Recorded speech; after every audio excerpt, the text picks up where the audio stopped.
Sa gitna ng ilang agam-agam, tiniyak ng ating Department of Justice na hawak ng mga otoridad sa Czech Republic si dating Ako Bicol Party List Representative Saldico. I do confirm na doon sa kustodiya ng Czech authorities si Congressman Saldico. May rule ho kasi sila, no, na sa European Union may data privacy po. So wala pong dokumento, wala po na picture na makakapag-confirm. Ginagalang po natin yung kanilang mga prosesong ito at mga rules na ganito.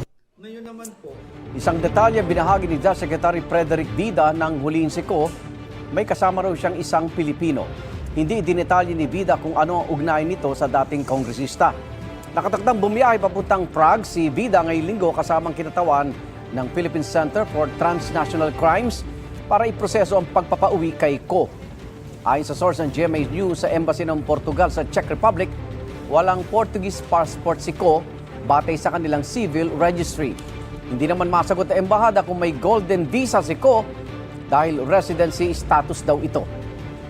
Ayon sa abogado ni Ko na si Atty. Roy Rondain, hindi pa raw niya nakakausap ang kanyang kliyente. Ginit naman ng ombudsman na importanteng maiuwi sa Pilipinas si Ko, sinasangkot sa mga questionabling flood control projects.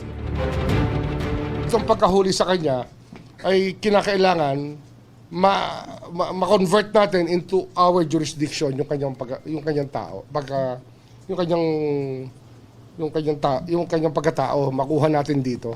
Yung kanyang status as a fugitive ay mapalitan na within our jurisdiction na. That's the first thing that we are concerned with. That's why when we were told that the Executive Department is sending a delegation there, syempre natuwa naman kami.